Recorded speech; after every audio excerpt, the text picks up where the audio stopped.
Hello! Hi! Welcome back to my channel Sahi diaries. నేను షాహితి. ఇక్కడ మా ఊర్లో గుడి ప్రతిష్ఠ ఉంటే వచ్చామండి. అండ్ అది మార్నింగ్ 5-5:30 ఆ టైంకంతా అక్కడ ఉన్నాము. అనుకున్నట్లే ఉన్నాము. ఆ పిల్లలు కూడా ఏమంత ఇబ్బంది పెట్టలేదు. అందుకోసమే అమ్మ దగ్గర కొద్దిగా పనుకో అంటే అమ్మ దగ్గరే వదిలేసి వచ్చేసాను. అండ్ ఇక్కడ అయితే ఎంత బావుందో అసలు టెంపుల్ చాలా అంటే చాలా అందంగా కూడా కనిపించారు. ఈ శివాలయం అండి. అండ్ ఇక్కడ శివుడిని ప్రతిష్ఠించారు, వినాయకుడిని ప్రతిష్ఠించారు, అమ్మవారిని ఈ అండ్ సుబ్రహ్మణ్య స్వామికి గుడిలో లోపల బయట పక్క అయితే గర్భగుడి అది. బయట అన్ని దేవుళ్ళన్నీ ఉన్నాయి. అసలు ఎంత బావుందో. ఇక్కడ మా అత్తయ్య వాళ్ళు కూడా వినాయకుడిని ఇచ్చారండి. అందుకోసమే వాళ్ళు హోమంలో కూర్చొనున్నారు. అసలు 3 డేస్ నుంచి వాళ్ళైతే హోమాలు చేస్తూనే ఉన్నారు. మేము ఈరోజొచ్చాము. థర్డ్ డే 3 డేస్ నుంచి జరుగుతుంది.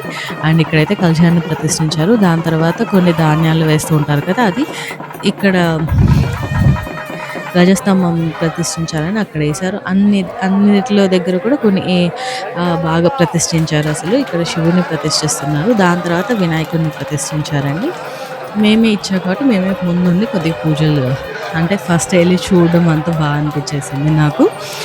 అండ్ ఇదైతే మిస్ అయ్యుంటే చాలా మిస్ అయ్యేదాన్ని. అండ్ ఎందుకు ఇది వీడియో లేట్‌గా పోస్ట్ చేశాను అంటే రీజన్ అండ్ ఏంటి మెయిన్ రీజన్ అంటే వైరల్ ఫీవర్ వచ్చింది. అందుకోసమే నేను ఇది వాళ్ళని చూసుకోవడానికి అందుకోసమే కొద్దిగా లేట్‌గా వాయిస్ ఓవర్ ఇస్తున్నా. But edited was done. Editing అనేది జరిగిన తర్వాత మళ్ళీ చేశాను వాయిస్ ఓవర్. అండ్ ఇక్కడైతే వినాయకుడిని ప్రతిష్ఠిస్తున్నారండి ఆ రోజు. మేము ఇక్కడున్నాము. అండ్ బా అనిపించింది ఆ రోజు కూడా. నేనైతే ఇక జస్తంభాన్ని ఇలా ప్రతిష్ఠిస్తారని ఇప్పుడే అంటే లైక్ నవ్వు వెంట ఎక్కడికి ఎళ్లి చూసింది లేదు. ఎప్పుడు లేదు కూడా మా సైడ్. అండ్ మా అత్తయ్య వాళ్ళ సైడ్ ఉంది కాబట్టి ఇది బా నచ్చింది నాకు.